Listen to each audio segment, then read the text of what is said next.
इस वीडियो में बताई गई सारी जानकारी पब्लिक प्लेटफॉर्म पर उपलब्ध है। इसमें ऐसी कोई जानकारी नहीं दी गई है जिससे हमारे सुरक्षा बलों की गोपनीयता भंग होती है। डिफेंस डिटेक्टिव सेना का सम्मान करता है और उन्हीं जानकारियों के आधार पर काम करता है जो सार्वजनिक रूप से मौजूद है। भारत के एक और पड़ोसी देश में बवाल मचा हुआ है। ये देश न तो पाकिस्तान है, न बांग्लादेश है, न श्रीलंका है। ये देश है नेपाल।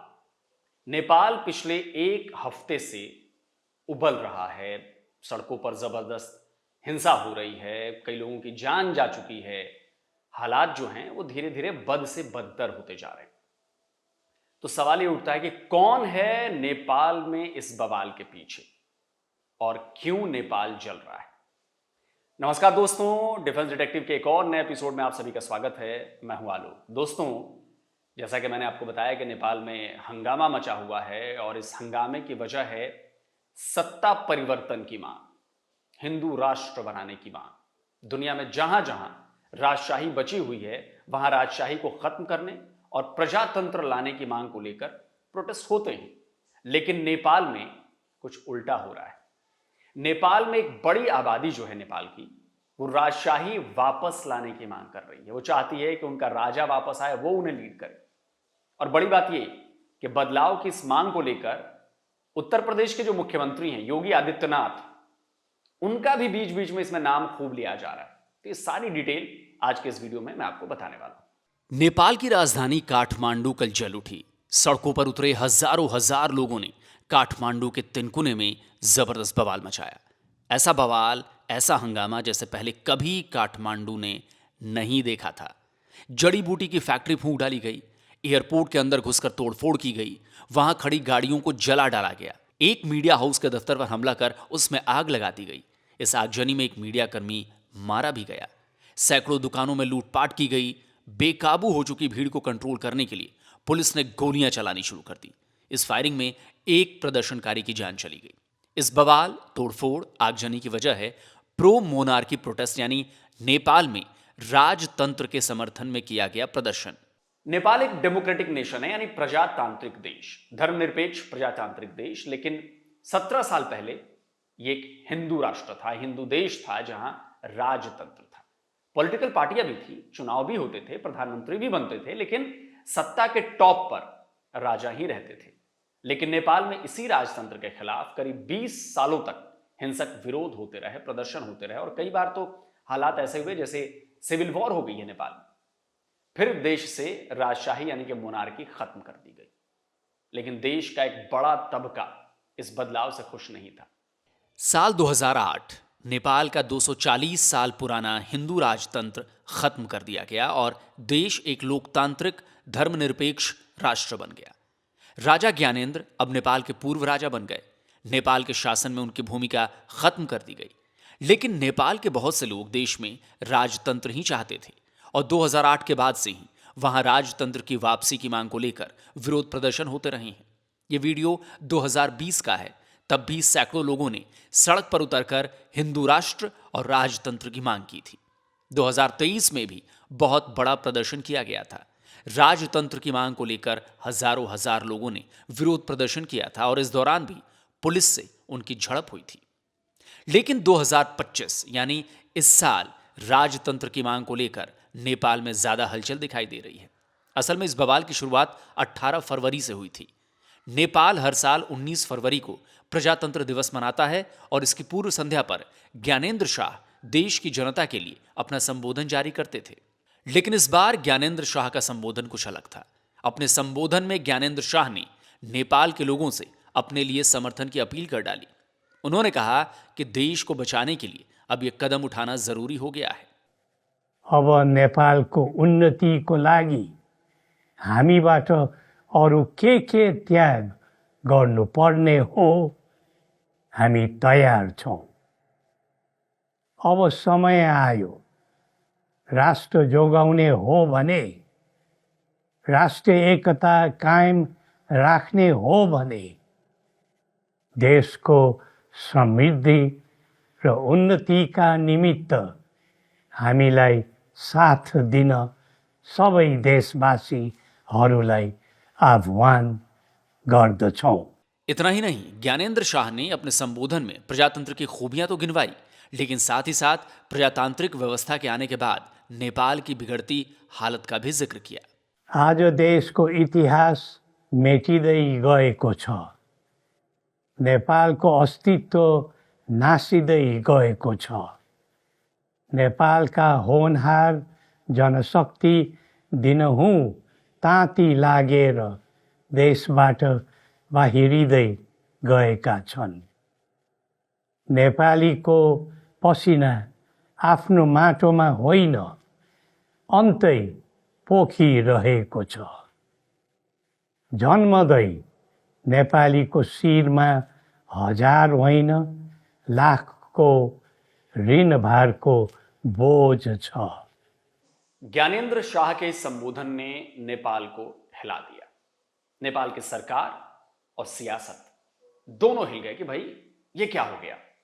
और इनके साथ ही पूर्व राजा का ये स्टेटमेंट देश में राजशाही की मांग करने वालों के लिए ऑक्सीजन साबित हुआ है।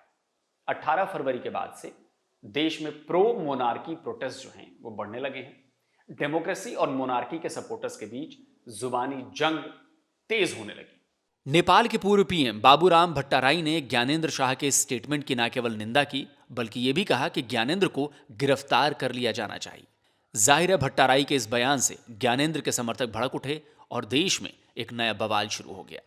और इस बवाल की आग में घी तब डाल दी गई जब नेपाल के पूर्व राजा ज्ञानेंद्र शाह पोखरा से काठमांडू आ गए।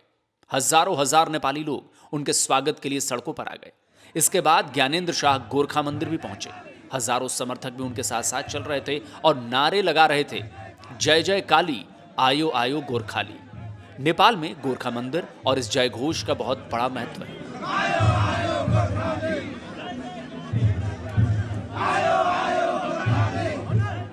मंदिर में जब पूजा के बाद ज्ञानेंद्र बाहर निकले तो उनके समर्थकों का नारा बदल चुका था। अब वो नारा लगा रहे थे, हमरो राजा हमरो देश। ज्ञानेंद्र शाह के काठमांडू पहुंचने से उनके समर्थकों का उत्साह बढ़ गया।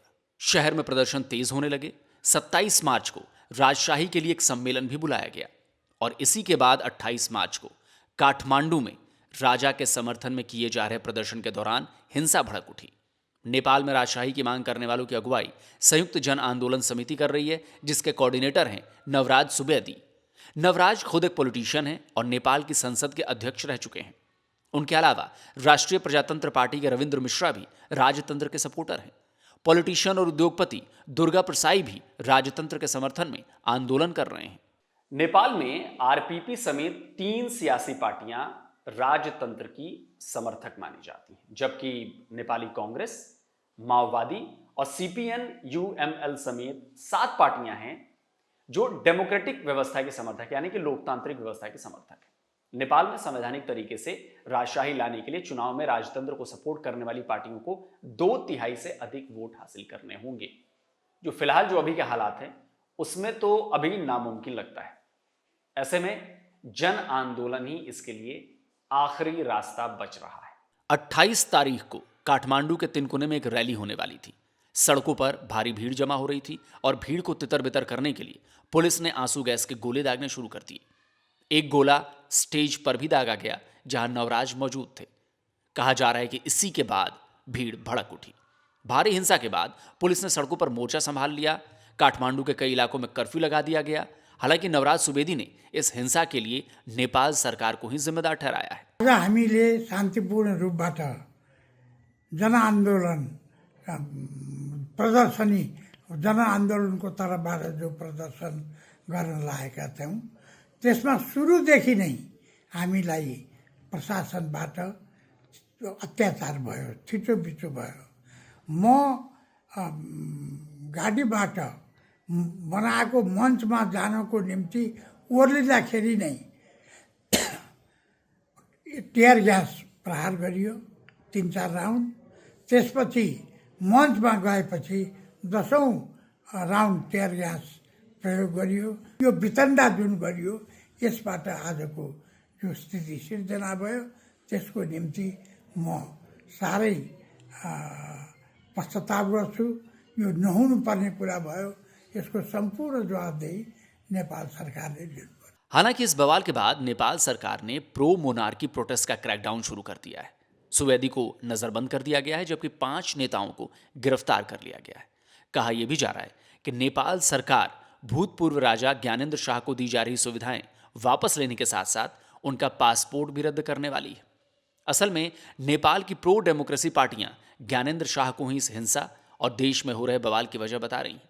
इन पार्टी के नेताओं ने ज्ञानेंद्र शाह को चेतावनी भी दी है कि देश को राजशाही की तरफ ले जाने की कोशिशें उनके लिए भारी पड़ेंगी। म उनीहरूलाई चुनौतीको साथ फेरि एकचोटि भन्न चाहन्छु, नेपाली जनताको र नेपालका राजनीतिक दलहरूको उदारतालाई कमजोरी ठानेर इतिहासलाई पछाडि फर्काउने दुस्साहस नगरियोस्। देखिए, वैसे तो नेपाल का जो लोकतांत्रिक गणित है वो बहुत खराब रहा है। इतने सालों में आज तक वहां कोई प्रधानमंत्री जो है वो भी 5 साल का कार्यकाल पूरा नहीं कर पाया है, कोई भी। अगर हम राजतंत्र के हटने के बाद और नेपाल के पूरी तरह से लोकतांत्रिक होने के बाद की भी बात करें तो स्थिति जो है वो खराब ही हुई है। 2008 में लोकतांत्रिक देश बनने के बाद भी नेपाल की सियासत में हमेशा उथल पुथल रही। माओवाद छोड़कर राजनीति में आए पुष्प कमल दहल प्रचंड, माधव नेपाल, झालानाथ खनल, बाबूराम भट्टाराई, सुशील कोइराला, केपी शर्मा ओली और शेर बहादुर देउबा केवल 17 सालों में प्रधानमंत्री बन चुके हैं और कोई भी 1-2 साल से ज्यादा टिक नहीं सका। मौजूदा प्रधानमंत्री केपी शर्मा ओली इकलौते हैं जिन्होंने 2018 से 2021 तक यानी 3 साल से ज्यादा पीएम पद संभाला था। राजनीतिक अस्थिरता से जूझ रहे नेपाल में बेरोजगारी की दर 2025 में 20% से ऊपर रहने का अनुमान जताया जा रहा है। हालांकि महंगाई दर 4 से 5% के बीच बनी हुई है। इसके अलावा और भी कई ऐसी समस्याएं हैं जिनकी वजह से लोग राजशाही की तरफ वापस लौटना चाहते हैं। अब आपको बताता हूं कि नेपाल में हो रहे प्रोटेस्ट में यूपी के जो चीफ मिनिस्टर हैं यानी कि यूपी के जो मुख्यमंत्री हैं योगी आदित्यनाथ, तो योगी आदित्यनाथ की चर्चा वहां क्यों हो रही है? देखिए, योगी आदित्यनाथ का नेपाल से बहुत गहरा नाता है। वो नाथ संप्रदाय के प्रमुख हैं। ये संप्रदाय भगवान शिव को अपना आराध्य मानता है। बाबा गोरखनाथ को भगवान शंकर का अवतार माना जाता है। इन्हीं के नाम पर नाथ संप्रदाय की शुरुआत हुई थी और ये नाथ संप्रदाय अपने नॉर्थ ईस्ट में भी बहुत ज्यादा है।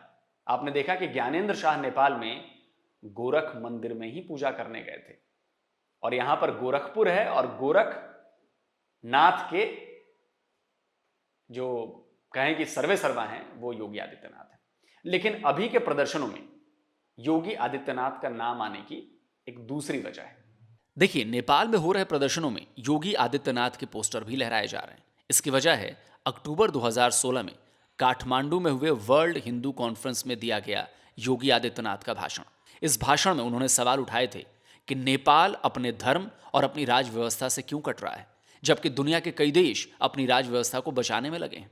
और खास बात यह है कि उस कॉन्फ्रेंस में नेपाल के पूर्व राजा ज्ञानेंद्र शाह भी मौजूद थे। नेपाल के अंदर आज के दिन भी विपरीत परिस्थितियों में भी 95% लोग